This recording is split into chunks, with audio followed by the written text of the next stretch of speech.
А я буду ловить музыку волн, музыку ветра. Бутылка, когда ветер задувает, издает очень интересную песню.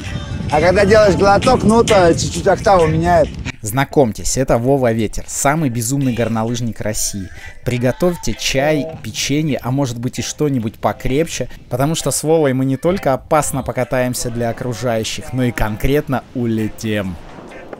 Многие улетят вместе с Вовой без всяких там препаратов. Вова забанен на многих курортах нашей страны. Например, на Розе Хутор или на Красной Поляне. Там вход ему строго запрещен. Хотя, конечно, его это вообще не останавливает. В Шерегеше он чувствует себя словно дома. Может здесь раскрывать крылья и начинать парить. Обратите внимание, Вова всегда катается без палок. Не потому, что палки мешают возить в руках пиво, а потому, что палки не дают нормально расправить крылья и парить. А ты чё плугом едешь? У меня плуг запрещен. Давай траверсы.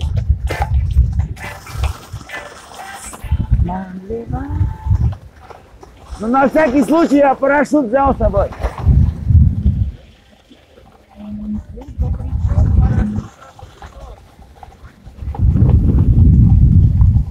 Завывание в бутылке, по версии Вовы, это музыка. И эта музыка позволяет ему плясать. Давайте послушаем музло, посмотрим на танец.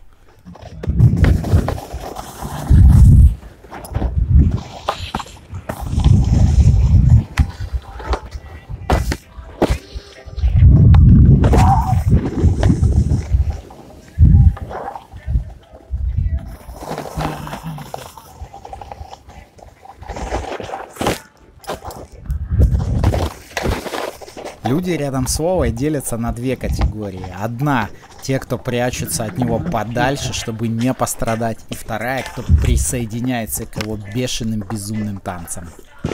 Это что такое? Это нас пытается унизить, Вова! Нет, это комплимент. От шеф-повара.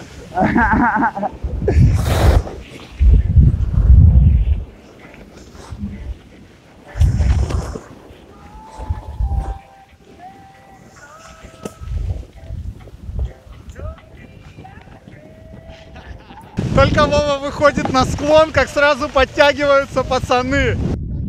Если честно, то мне страшно ехать рядом с Вовой. Постоянно боюсь, что он меня закатает в своем творческом угаре. Или собьет кого-нибудь, а потом друзья этого кого-нибудь закатают нас обоих. Белый снег лег слоем тонким, а на горе уже подонки. Я люблю лаконичные стихи. И пишу только четверостишие. Один раз согрешил, поэму написал, но мне помогали. Don't give it. А давай взлетим на параплане. Давай, давай. Сейчас на уклон выйдем. Пиво подержишь? Конечно. Пиво.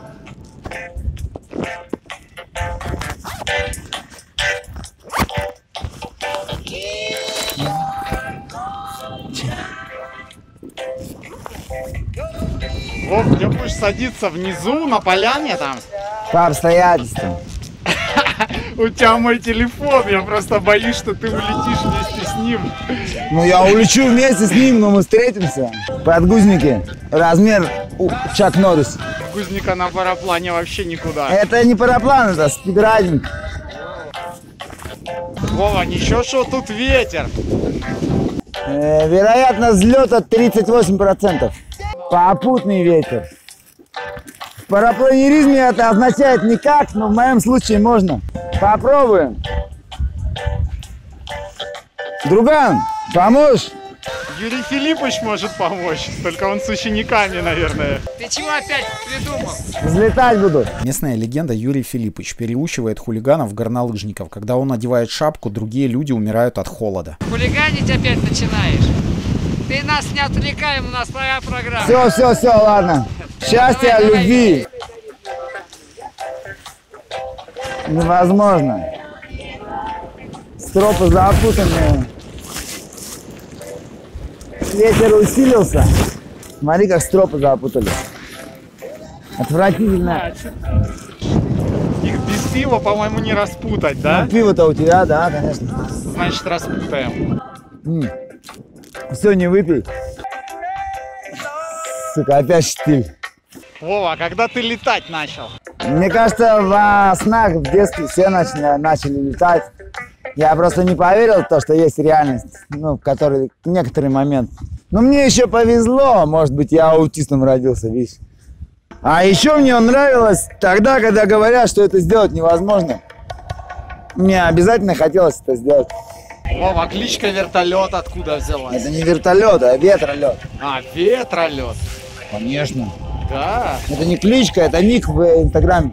Я набрал, когда начал регистрироваться в Инстаграме, набрал ветер. Ну, там какой-то ветер, конечно же, имелся. Я набрал там ветер, и, там 82, там 54, короче. Все это имеется, блядь. Думаю, ну ладно. Ветролет набираю. И такое имеется. Я хуй с ним, думаю, сделаю по-буржуйски. Ветролет.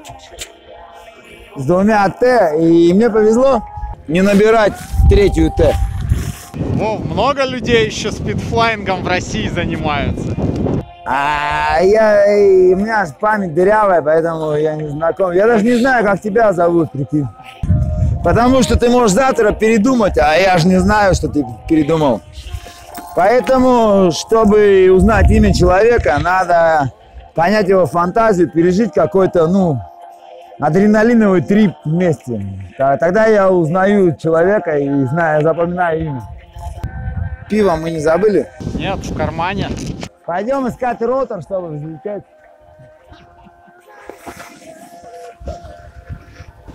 На этот раз у Вовы взлететь не получилось, и слава богу. Хотя непонятно, где он опаснее для себя и окружающих, на небе или на земле. Я честно не могу понять, каким образом он не сбивает других людей. Я, по крайней мере, ни одного сбитого не видел, хотя все говорит о том, что они должны быть. Вова бесконечно опасен. Посмотрите хотя бы на проезд Вовы на одной ноге. Понимаете, Гриша не слабо валил по слаломной трассе на одной. Ксюша тоже хорошо проехала с могульными поворотами. Но Вова, он как будто бы постоянно ездит на одной ноге, а вторую ставит просто, потому что на одной ноге стало слишком скучно. Ну и да, в тот момент, когда Вове становится слишком скучно, он начинает выдумывать какую-нибудь особую дичь. В этот раз он решил, что, наверное, здорово представить себя Тором и взять вот эту вот колотушку, свой спидфлайн, крыло свое, начать им вращать бешено и шибить кого-то на полном пути. Ну, наиболее близкая к нему жертва — это я. На самом деле я бешено остерегаюсь, чтобы он меня не ушатал этой своей хреновиной в алкогольном угаре. За других в этот раз беспокоюсь чуть поменьше, реально вот страшно место, самому. Вов, нет? Да, нормально. Давай попробуем. Только сказал место. Еще одна попытка взлета не удалась, но Вове пофигу. По-моему, ему размахивать пращей Тора даже немножко веселее, чем летать. Ну и, по крайней мере, безопаснее для его самого. Не отчаивайтесь, будет еще попытка, наберитесь терпения. Сейчас немножко будет проезда красивого, а потом и отжиг. Несколько фактов, которые известны о Вове. В детстве он занимался скоростными дисциплинами. Ну, рейс, там, слалом гигант, супер-гигант. Говорит, что он слишком легкий для того, чтобы носиться даунхилл. Но при этом утверждает, что на уровне области прям конкретно отжигал и ездил очень быстро.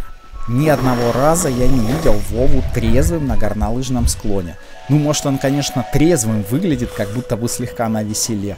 Но постоянно у него то в термосе какой-то глинтвейнчик, то пивасик, то 5-е, то 10-е. В общем, трезвым не ездит. Это я не одобряю категорически. Лично сам я выпиваю только строго после того, как закончил кататься. Вот даже последний, знаете, спуск из кафешки, даже после, там, я не знаю, 50 грамм не буду делать, потому что считаю это реально опасным. Ветер обожает гнуть пространство и ломать шаблоны. И прямо сейчас он ломает шаблон типичного лыжного видео, отправляясь пикапить горнолыжниц. Собирайтесь, сейчас вы пойдете вместе с ним на охоту. Хотя нет, Чак Норрис не ходит охотиться.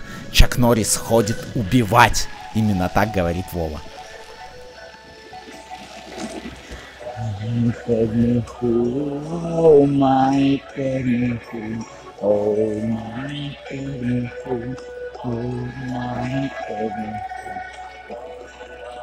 Итак, уроки пикапа от Вовы. Погнали! Боюсь состариться в этом диалоге, поэтому давайте 5. Ладно, кто быстрее достанет. Опа! У меня орехи. Это будет самой красивой девушке подарок. Она еще об этом не знает. Это костюм плейбоя. Хеллбоя, наверное. Мне кажется, я больше приносил людям несчастье, поэтому Хеллбоя, блядь. Да, подожди. О, зеркало придумали земляне, прикинь, в том тысячелетии еще. Такая умная штука, она показывает тебя снаружи. Подходишь к 30-летней женщине или 35 и говоришь, будет 18, позвони. Пейзажи и ожидаем противоположного пола, да, в данном случае? Как думаешь, мне кажется, шансов больше на снегоходе их выхватывать. Не надо будет ехать, просто на технику они клюют лучше. Но сегодня что-то дефицит землян обоих полов. Поехали подбирать неваляшек тогда. У нас тут случай был, я еще в кузне работал на ягодке инструктором. И, в общем, один мужик, начальник там стройотделения какой-то или конторы, всех своих бак на 8 марта вывез на горнолыжку, выкупил горнолыжку на 8 марта. И весь офис там, архитекторы, проекторы, инженеры, всех, блядь, баб вывез на курорт. Ну, Геленджик, замечательный мужик, короче. И что происходит? А нас там всего 2 инструктора, и мы этих неваляшек собирали по склону. Ну, кто выживет, кто доехал, короче. Кто может передвигаться, слава богу, перекрестил. Дальше поехал собирать неваляшек. Ну, та фигура мне не очень нравится. Не наша целевая. Ну, пейзаж у нее был выбран идеальный. Растамангива, на гива, don't give up, don't give up,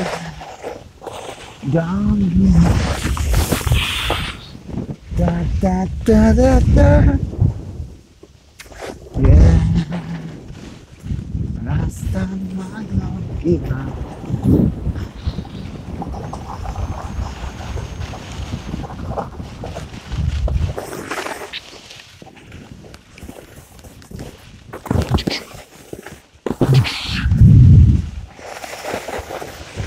А не случился ли апокалипсис? Землян-то нету везде.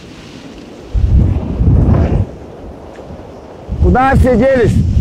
Шерегеш, вы где, блядь?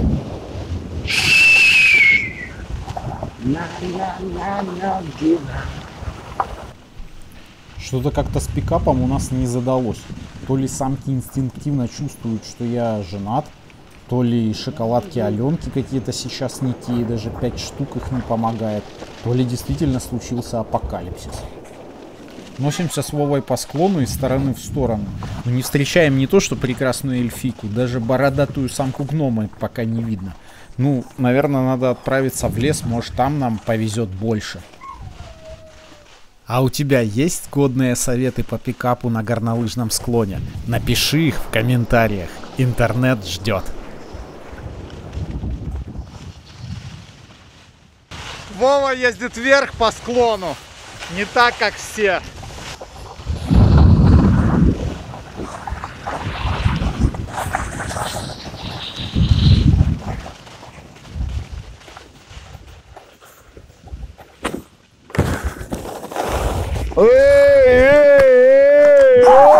Вася! Я твой лес пухляк топтал. К мусорке меня доведи, и пиво выкинуть надо. Да, дефицит девчонок на горе нынче. Мне кажется, Лесу поищем. наша миссия провальна. Не, внизу там по-любому где-нибудь алкорайдерши какие-нибудь присутствуют. Ладно, рванем вниз. Может быть, там кто-нибудь завалялся.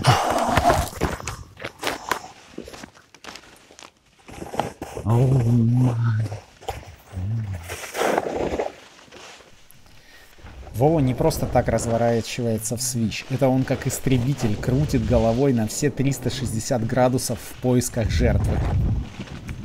Кого-то высматривает, пикирует, заходит в атаку и... Ну, что-то мне подсказывает, что таштагольскому кожедубу не светит сегодня завалить кого-нибудь.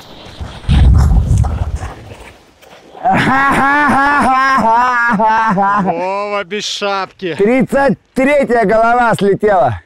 Можно на шапку ловить, Вов. Да, да. Даром преподаватели. Время со мной. А у нее тоже очки слетели. Мила, тебя как зовут? Тебя как зовут? Нина. Нина.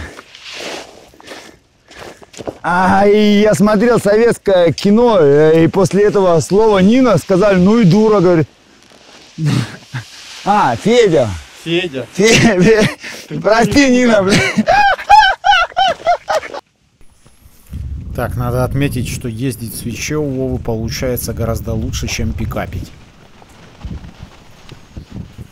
Ну и ладно, сменим тактику, стратегию, в общем, все сменим, просто поносимся пока по склонам. До кульминации фильма скоро доберемся.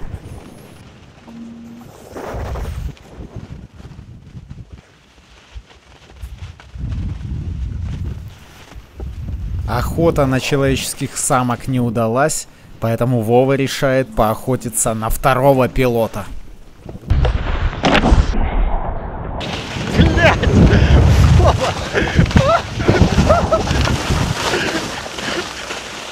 Вова, я ее чуть головой не поймал. Прости, пожалуйста. Ты очень дерзкий в этом плане. Ну, так бывает. Просто пространство иногда догоняет. Ветер на склоне, как у себя на районе. Все его знают, все с ним здороваются. Доброе утро. Нормас. Яйца и кове сварены круто. Глоточек. Нет, не Алтай-хан. Хан-хуй-хуй. Это Серега Булеев. Вы, конечно же, видели его в реальном дне фрирайда. Да его невозможно увидеть, он знаешь, как делает. Он так... Вы видели его в реальном? Короче, мы в затруднении. Нарисуй нам маршрут, а дальше мы будем... Какой маршрут? Ну, что мы будем делать сейчас? Я не знаю. Ну, на троих уже соображаем. Или ты с кем-то? Фрирайд? О, все, катать фрирайд. Это превосходное предложение.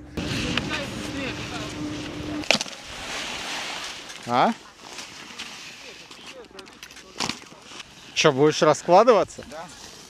Пользуясь случаем, хочу передать привет маме, папе, бабушке, а также всем их родителям и Идрису. Блядь, у меня стропы, смотри, как запутались. Стропы запутали? Ну смотри, я не знаю. Ты подожди, Надо их распутать. Они там 8 нарисовали. А ты здесь. Потому что ты здесь, нажми. Ногой, рукой, членом, хуем. Да, просто ногой. Да, отлично. Ногой, членом, хуем, да. Я что-то за... Ну ладно. Могу себе позволить. О, ты разрешение для полетов получил? Нет, они у меня не взяли его. Пустил, я боюсь. Серег, Палки уничтожь, они мне мешают. Твои-то палки? мои я уберу сейчас. Все. Да, готовность номер 1. Нет. Готовность номер 0. Ну давай тогда всеобщий обсчет. 10, 9, 8, 7. А мне похуй, на 5 пойду. Первый раз в жизни я видел, как ветер волнуется. Он не волнуется перед дропом с 5-метрового водопада, но здесь мандраж чувствовался.